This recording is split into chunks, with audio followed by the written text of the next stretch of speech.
Penicillin అనే antibiotic మొదటగా 1928లో discover అయిందండి.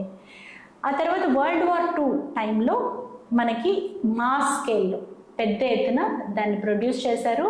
అలాగే అది ఎంతోమంది ప్రాణాలని కాపాడింది World War II టైంలో. ఆ తర్వాత మనకి ఎన్నో యాంటీబయాటిక్స్ అందుబాటులోకి వచ్చాయి.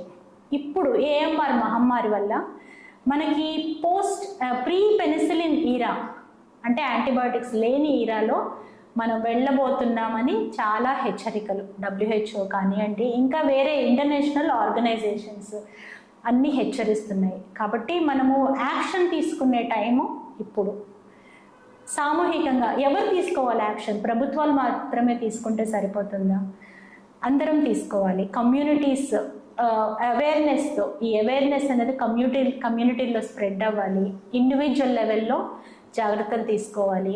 అలాగే హాస్పిటల్స్ కానివ్వండి, లేకపోతే యానిమల్ ఇండస్ట్రీ, ఫార్మస్యూటికల్ ఇండస్ట్రీ, మనం ఫార్మస్యూటికల్ వేస్ట్, ఈ యాంటీబయాటిక్ రెసిడ్యూస్ అన్నీ వాతావరణంలో కలుషితం అవడం వల్ల మన భూమి, నీరు కలుషితమై అది మళ్ళీ మనకి ఈ రెసిస్టెంట్ బ్యాక్టీరియా రూపంలో మళ్ళీ మనకు వస్తుంది. సో వీటన్నిటిలో కూడా చర్యలు తీసుకుంటే మనం యాంటీబయాటిక్ రెసిస్టెన్స్ అన్నది చాలా వరకు నియంత్రించవచ్చు.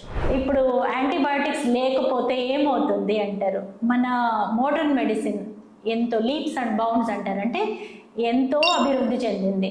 ఓకే, క్యాన్సర్ చికిత్స కానీ, సర్జరీస్ కానీ, లేజర్ చికిత్స కానీ, సో ఇవన్నీ అంతరించిపోతాయి యాంటీబయాటిక్స్ లేకపోతే. యాంటీబయాటిక్ రెసిస్టెన్స్ అనేది ఒక ఓటమి కాదు, ఇది ప్రకృతి మనకి ఇచ్చే ఒక హెచ్చరిక.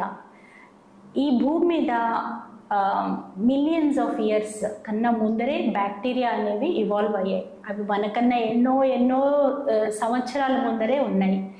కాబట్టి మనతో సహజీవనం చేస్తున్నాయి. ఎన్నో కోట్ల బ్యాక్టీరియా, వైరస్లు, పారాసైట్స్ మన శరీరంలో భాగంగా, మన చర్మం మీద, మన గట్లో, ఆ తర్వాత మన ఓరల్ ఫ్లోరాగా మనతో సహజీవనం చేస్తున్నాయి. కాబట్టి వీటిని గౌరవించాలి. అలాగే ఆరోగ్యకరమైన హ్యాబిట్స్ని మనం పెంపొందించుకోవాలి. ఈ అవేర్నెస్తో ఉండాలి, హెల్త్ అవేర్నెస్. ఏవైతే మన హెల్త్కి ప్రమాదాలు, AMR లాంటి విషయాల మీద అవగాహన పెంచుకోవడము, అట్లాగే హెల్దీ హ్యాబిట్స్ ఫ్యామిలీలో మనం పాటించడం, ఫ్యామిలీలో పాటించడం, ఈ మనకు తెలిసిన అవగాహనని నలుగురితో పంచుకోవడం. వీటి మీద ఎప్పుడైతే డిస్కషన్స్ నడుస్తాయో, ప్రోగ్రామ్స్ నడుస్తాయో, ఇన్స్టాగ్రామ్ రీల్స్ నడుస్తాయో, ఓకే, యూట్యూబ్ షార్ట్స్ వస్తాయో, అప్పుడు అవగాహన పెరుగుతుంది. అప్పుడు